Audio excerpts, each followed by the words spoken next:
Welcome to another lecture that was prepared for our class IT248 that covers information or data privacy laws and issues as it relates within the context of information security and privacy. So I prepared this document to help you, I created this document to help you prepare for critical research project number 2. So let's go through this document and try to set the context so you have an understanding when you read the assignment for critical research project number 2.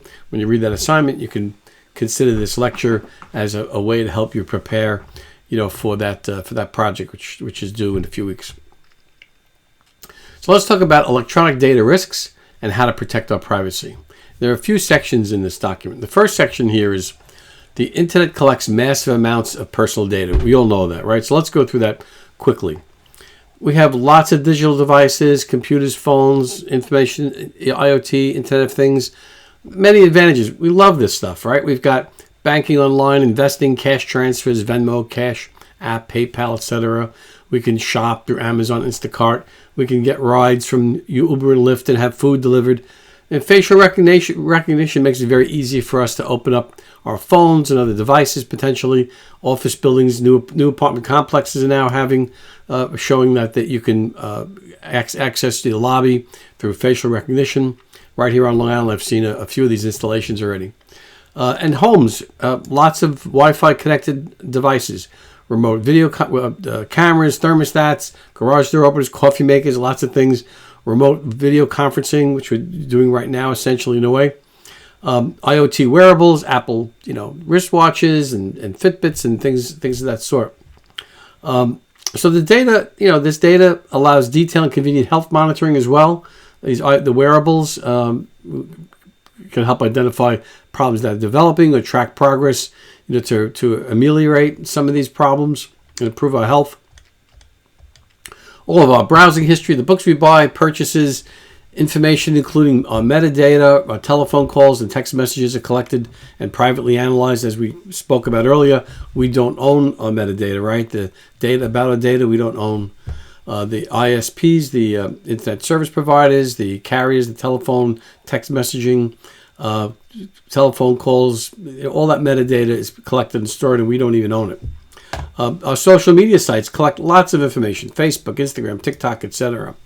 And a lot of information we put on, I don't really use social media, but a lot of what people put on there is really intended to be used electronically by people they friended on their sites, right? But yet, it's kept secret from us, but a lot of what we create as data collectors, the information is used for advertisers and other unknown entities. So we put this data out there for the people we friended to look at and learn about us and share information, and yet it's collected, absorbed, and analyzed and sold and used in many different ways.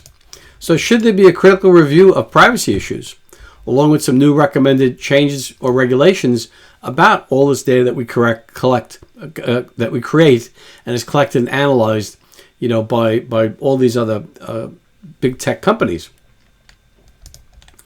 As I said earlier, our metadata is not owned by us. Yet we've become increasingly aware that the data that's collected about us may have some negative consequences. There's continuous monitoring of our location, and this is done through GPS and through Wi-Fi network analysis. The phone, the ISPs see the networks, the Wi-Fi networks that we're near, that we can connect to, that we may not have the privileges or the password to connect to, but our phone sees these. Phone sees and recognizes and identifies these Wi-Fi networks in the area and the network we're attached to, and by that, Google and others and other big tech companies can identify where we are, and not only where we are, and this is continuous too, but not only where, but who we're with as well. So this location data and all communication metadata not owned by us. Who are the users who are participating in this communication? So we don't own or control this associated metadata.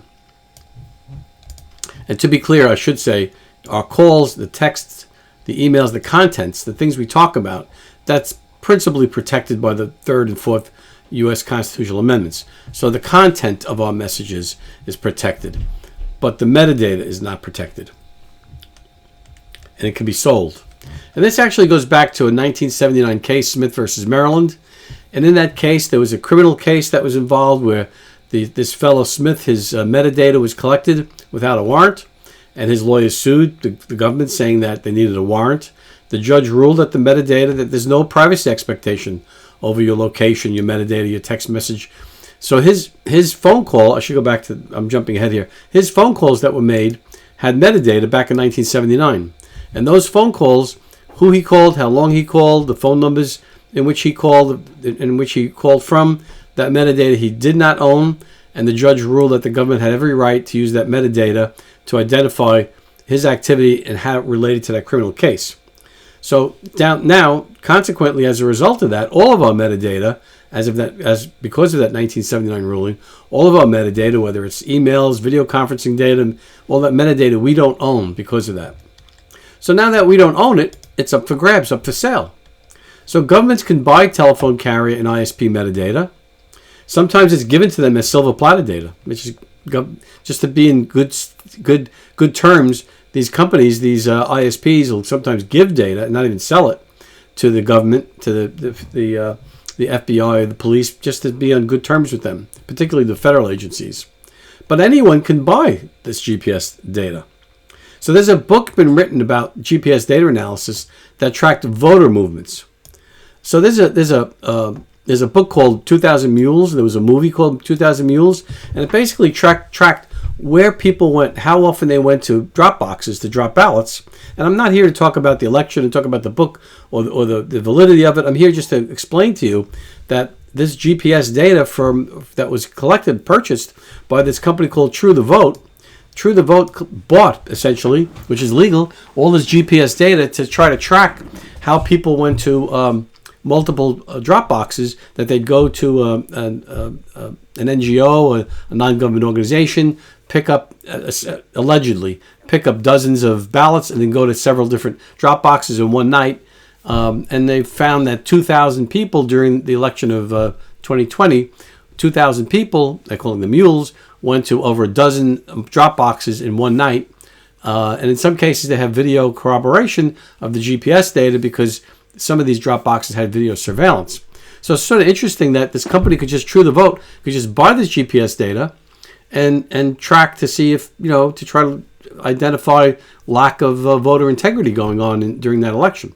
Now, it's controversial because the U.S. Federal Election Commission and the FBI have not investigated these claims or really researched it, so we really don't know how valid or invalid they are. We just know that it happened. And for our purposes for this class, I'm just making the point that you can buy this data, and they bought this data to write this book and create this movie. So the book's not our focus, but it clearly illustrates the point that this data is up for sale. Now, the other concern is the real concern, I guess, is because that's all debatable about that GPS, this book and this movie based on the GPS data. It's never been really researched by the Federal Election Commission or the FBI, as I said earlier. But the concern is you could have others, covert or nefarious people with bad intentions, that buy this data, or get it from another source or hack it. And these bad actors could consider groups that are adversarial to them. They might want to target synagogues or mosques or churches, pregnancy support centers, religious adoption organizations, abortion clinics, ethnic restaurants or clubs, political organizations, whatever it is. If this data is available to be purchased by anyone can purchase it or get it from someone who purchased it originally, and use that data to track individuals who go to these organizations or churches or synagogues that these bad actors think are adversarial. They see them as enemies, and they could track from these organizations, from these locations that I've highlighted here in bold. They could track them to their homes, to where they work, and target people. So this is a big privacy risk, I think. There's a potential for a big risk. So home and work locations of these group members can be revealed using GPS data, and this is a real risk. So although there are many positive benefits of GPS, we get directions and maps where we travel. Obviously, it's a huge benefit to everyone. But it's clear that this metadata can have negative consequences. So how should we critically review GPS data issues? And how should we develop recommendations regarding that? So that's the other section here. So let's go, before we hit this last section, section 4 on the next page, let's go back and let's review quickly the areas we looked at. So we looked at sort of section 1, just a general couple of paragraphs about all the data that's being collected by us. The second section is an emphasis on that we don't own the metadata because of this 1979 court ruling. It's not owned. We create it, but we don't own it. And then there's this example of how the government and others, not just the government, can use GPS data, but others can buy the data, as we saw with this True the Vote organization.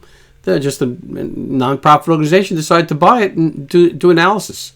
Completely legal. And the concern is that, again, nefarious people with nefarious intentions, bad actors, could either buy this data or get it from someone else who bought it, the metadata, and track individuals with whom they feel, who they feel have membership organizations to places in which that they think is adversarial, or they don't believe or agree with politically or religiously or in any other way. So that, or an ethic way. So these groups can be targeted by identifying the organization they go to and then tracking back to their home or their places of work to target them.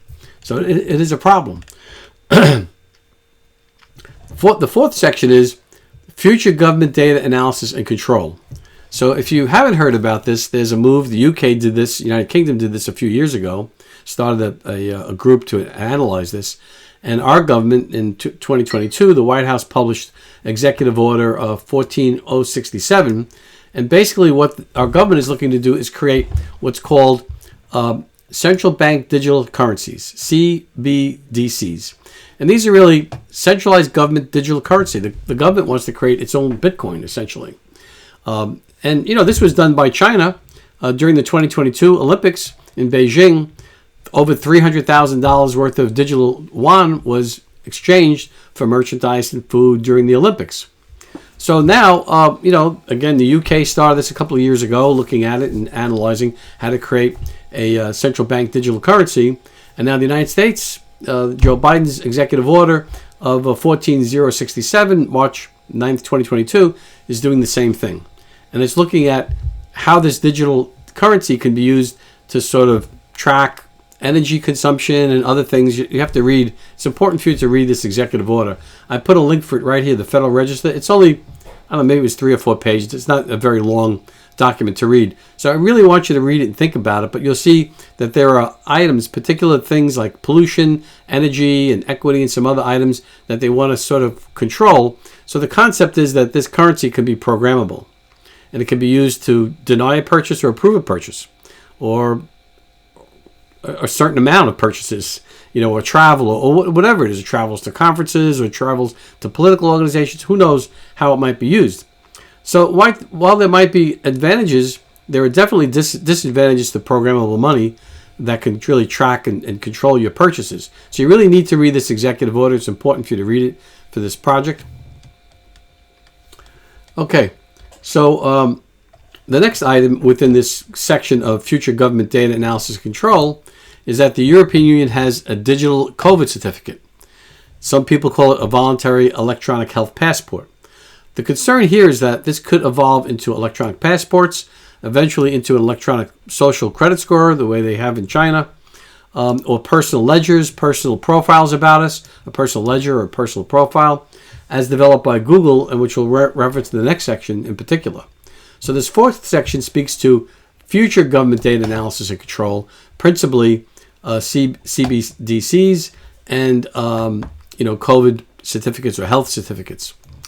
Now, this next section that we're leading up to is not the future of government data analysis and control, but corporate data analysis and control. So Google has a I guess it's a think tank essentially, and they created this video called the Selfish Ledger. And the Selfish Ledger, you really have to watch. Again, these are not very long videos, but you need to watch the Selfish Ledger and the analysis of the Selfish Ledger and the Selfish Ledger itself. And the concept is here that Google keeps a profile or a ledger on all of us. And they want to develop plans based on this video. By the way, the Selfish Ledger video was created by their private think tank. I forget the exact name of it off the top of my head. But you'll see this online when you look at the videos. And it was leaked out. And Google doesn't deny that it was leaked out, that it's their video. It is their video, but they're saying, think about this as really a futuristic think tank. There's really no plan or specific intention to do anything with it yet. But the video speaks to how Google will influence and guide our values, our thinking, our decisions, even elections. So does Google have the right to keep our Google Ledger profiles private? They're collecting data about us called a ledger, a profile. And, it's undisclosed to us. But it's our data. We create the data, but we don't know how they're creating profiles about us or what these profiles say about us. So should we have a right for that? Do we have a right to that? Should Google be able to disclose our personal ledgers to other persons or entities, but not us? Can they share it? Can they sell it? We have no idea. So you need to watch these quick videos. Again, they're not long. They're 8 minutes each. You'll learn more about the selfish ledger and this think tank within Google that created this future plan for using our data to create, really sort of inject into our minds Google values, what Google values as what the world's values should be like. And the concept is that the way we have, if you look at the selfish ledger, the video, they speak to how the way genetics, we pass our genetics, physical genetics, to our offspring generation after generation. And they're basically saying they want to really sort of inject into our value system, our internal value system, our beliefs and values that we will pass to the next generation. So they can sort of have this way of influencing not just this generation, but subsequent generations in terms of what Google thinks are good values. Now, there may be some good values that Google's proposing, but it's a private company. We didn't elect them to sort of control our brains and control the values and the brains of the next generations. And we don't know what is a good value in the minds of Google executives. Or could it be promote Google and not competitive companies? Who knows? Where's the beginning and end of this? Is it really altruistic, or is it also profit driven, or is it both? So it's really an interesting concept. You got to watch the movies, the videos. It's a little creepy as well. There's also a Dr. Robert Epstein, and he has a research firm that's identified how Google affects thinking and voters, particularly voters who are undecided, principally voters who are undecided. Now, he's, did this analysis for the 2016 election. He's a Democrat. He's voted for Hillary Clinton. But he said, I just feel it's unfair the way Google's been manipulating undecided voters. And he has a couple of videos on this. One is a PBS interview, public broadcasting system interview he created. He elected to this interview with PBS. And he also had some congressional testimony. He has a lot of information. I just don't want to overwhelm you with hours of videos or documentation. But I think these 8 minutes and these two videos, 8 minutes and 1 minute, will give you enough of a flavor and understanding of what Epstein's background is and what he's trying to really educate us about what's happening that we're not even aware of. And there was one other thing I was going to say about Epstein. Yeah, he had a very lengthy interview with Joe Rogan. But again, that's, it's like, if you're really interested, it's about an hour and a half, and you could, watch that as well if you're interested. But it's not required to get this paper done to understand the context in which we're speaking. Let's see. And the final idea is that surveillance of citizen data could foster self-censorship and loss of free speech. And as you know, and as we talked about earlier in the semester, privacy and free speech are related. Because if your free speech is impinged in some way, your personal persona, your personality, your beliefs are not publicly communicated sufficiently or accurately. So your persona, your characteristics, your beliefs are on the internet, and it's inaccurate because it's not completely portraying who you are because of the censorship. So there's a relationship, and I forget which module it was, maybe 2 or 3, where there was a Yale University helped to explain the relationship between censorship and privacy and how they are related. So surveillance of citizen data could foster self-censorship and loss of free speech. And here you have to consider how government surveillance of citizens' private information can lead to self-censorship.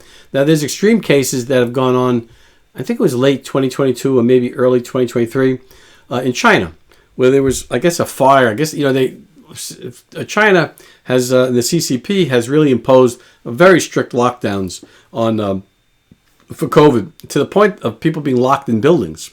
And what happened was there was a fire in a large apartment building, and people couldn't get out, and they were killed in the fire.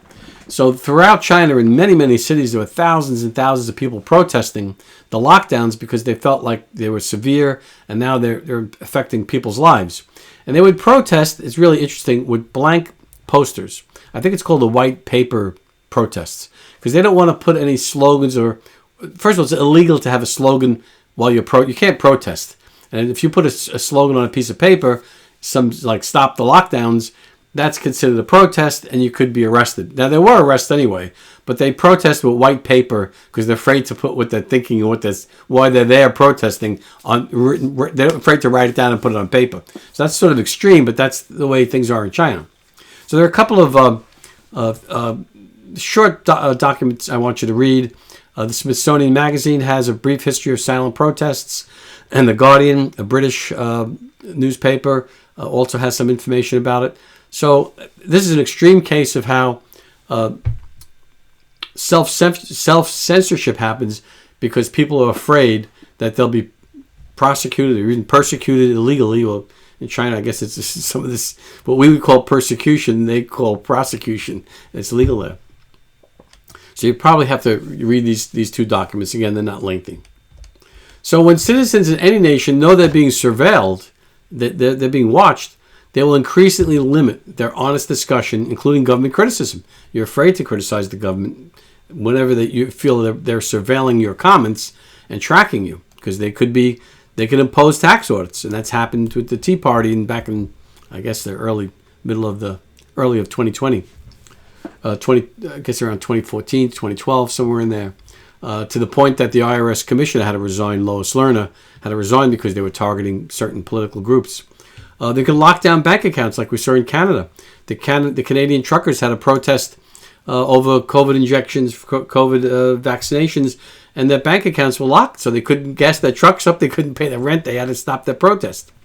So you self-censor, you stop protesting, you don't make the comments you would have made if you feel the government is watching you or surveilling you and then, doing things to negatively impact your life. Now, a private company may act in sympathy with the government or under government control. The government may be telling them to do things.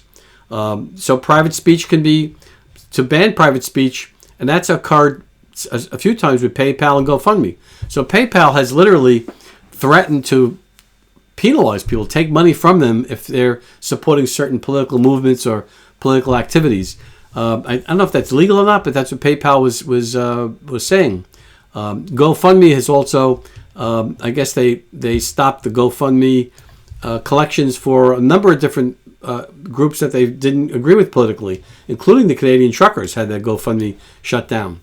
So companies have a legal right to do that, but if the government is pressuring them to do that, that's the government is infringing on your First Amendment rights and other rights as well when they freeze your assets. Let's see. So should civil rights laws be expanded to prevent political discrimination by private companies? Private companies can't discriminate by race, by religion, by skin color, but they can discriminate on your political beliefs. So the government can't do any of that, but private companies are only have restrictions on race and religion and gender. There's no restriction on political beliefs, so they can legally discriminate against you politically. They can lock your bank account up. They can refuse to give you a bank account. They can do a number of things like that. So the foundations of any democracy rest upon its citizens to openly discuss the issues. Informed voting citizenry. You need the citizens to have a dialogue, to come up with the right solution, to know what the issues are, understand the issues, and have a free exchange of ideas to get to the best solution. In very egregious cases, we saw how the government illegally used private media companies to surveil and censor citizen dissent. So the Twitter files, I don't know if you've been following the Twitter files, Elon Musk bought Twitter and basically did an analysis of what was going on Twitter in terms of censorship and found that every federal agency, the FBI, the CIA, Department of Homeland Security, Treasury, the Global Engagement Center of the State Department, the National Institute of Health, have all been influencing and pressuring Twitter to censor. Now, this is illegal for the federal government to do that, obviously. They're not allowed to censor. Private companies can censor. It's their prerogative, but the government can't use these companies to foster narratives that the government likes and to suppress narratives that the government doesn't like. So this is definitely free speech abuse. De-amplification of tweets was happening. Shadow banning, outright banning accounts of citizens, government officials, and even journalists were banned. So this is really an abuse of the First Amendment. So should the public have a right to openly assess whenever a government privately pressures and influences tech companies to censor free speech? Censorship to limit foreign government false propaganda is very different and useful. The government needs to be able to censor and limit foreign governments' false propaganda. I mean, that's what they should be doing. But that's very different than censoring the government's own citizens. So we should carefully and openly assess and balance these censorship efforts.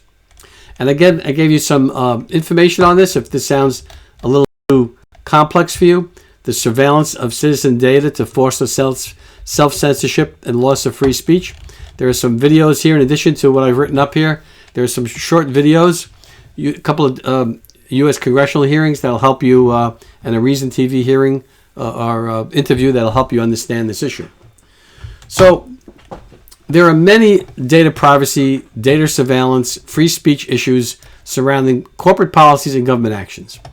So I don't want to overwhelm you. So the assignment will focus our attention on some specific issues. And if you look at on Blackboard, the exact criteria for the research paper, and I've copied it here as well. These are the only areas I want you to really focus on. The public availability of GPS location metadata. As we said earlier, nefarious actors could use that to target people, figure out where they live, where they work, when they go to these organizations to meet or pray or whatever they do there, dine in ethnic restaurants or whatever. The concern of U.S. central bank digital currency. U.S. central bank digital currencies. Don't worry about the UK. Don't worry about China. Just read that executive order up here. Executive order. Where'd it go? 14067. Read that order. It's only a few pages to help ground you in terms of the second item in the research paper that you're doing. Central bank digital certificates in the United States. Electronic vaccine health certificates and passports. Let's look at that issue as well. Social credit scores and personal ledgers, like Google's personal ledger. They're collecting this data. Do we have a right to see it? Do they have a right to sell it or share it with other companies without us knowing what it is? Who they're sharing it with. And we don't even know what it is. And should they use their Google search and Google AI, which Bard is actually out now. If you go to bard.google.com, you can actually start to use Google AI and make your own decisions about how objective they are, I suppose. But should they be collecting ledgers on us? Should they be not sharing that with us? How are they affecting our thoughts based on what they present in terms of Google search and Google AI? Are they screening out certain information? Are they promoting other information that they want? What are the limits to that? Government surveillance of private data fosters self-censorship, the last item. So I just want you to focus on these and do analysis on this. And let's see. These are some other, again, this is all on Blackboard. These are some other specificity about the research assignment that you have to adhere to. And, think about this. We'll, if you have any questions, we'll talk. We could discuss it in class. We are a little bit ahead, I think, in terms of the lectures and what we want to accomplish for this class.